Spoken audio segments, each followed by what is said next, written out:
Good evening. We begin tonight here with the breaking news. The Delta jet crashing at the Toronto airport. The remarkable images, the flight out of Minneapolis crashing and flipping upside down while landing at Toronto Pearson Airport. Take a look at the images tonight showing the Delta plane upside down right there. It's landing gear you can see pointing to the sky.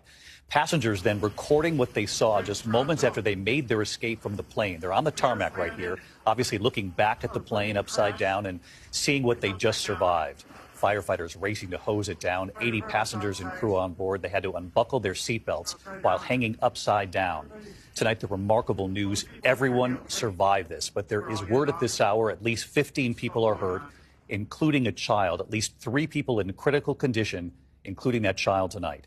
This evening, investigators already on the scene. You can see the engine on the plane still, but both wings are gone. The right wing torn off completely. And what our own aviation expert, pilot Steve Ganyard, said about that got our attention tonight, why that wing coming off might have saved some of the passengers on this plane.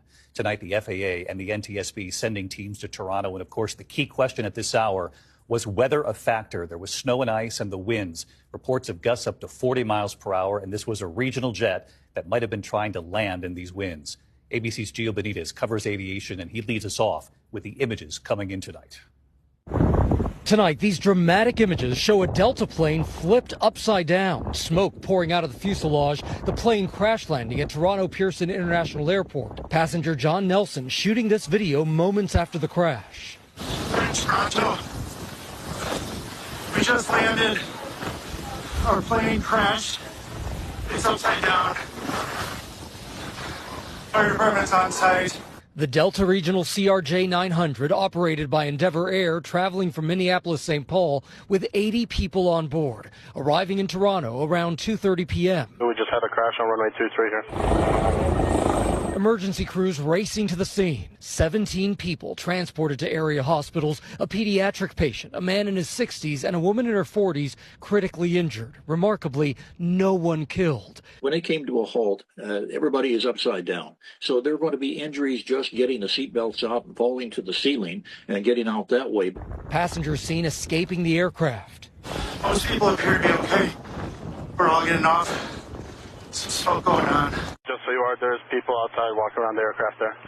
Yeah, we've got it. The aircraft there's upside down and burning. Ron James witnessing the smoke from inside the airport. Seen a bunch of smoke, and then we've seen some fire trucks go, and then I seen a trolley carrying a helicopter, and wondered what was going on. And I got to the door of my plane, and they just said, "We're not going anywhere." Fire damage seen along the back of the plane. The airport shut down for hours.